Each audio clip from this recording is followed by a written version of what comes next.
In an effort to improve as storytellers ourselves, we believe it is imperative for us to study what came before us.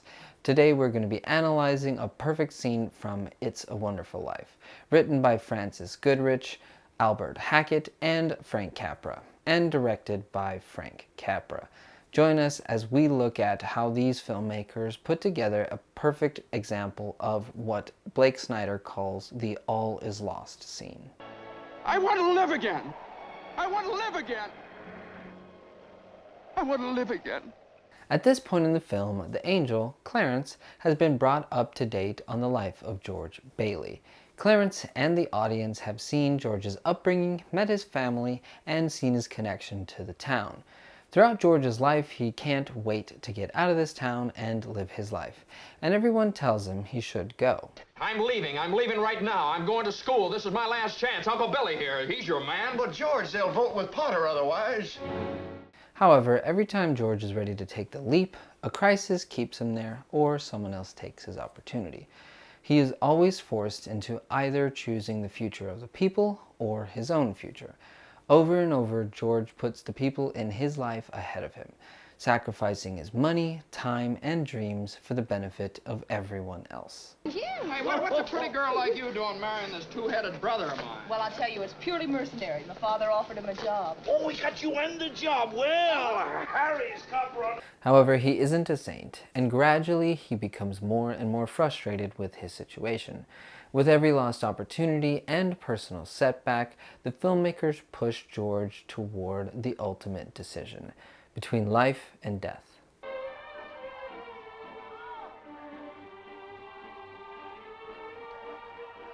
The missing money is the final straw, and begging at the feet of the evil Mr. Potter is George's last attempt to save not just himself, but his family, friends, business, and even the town of Bedford Falls.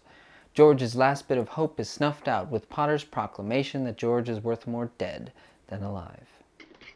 You're worth more dead than alive. Why don't you go to the riffraff you love so much and ask them to let you have 8,000?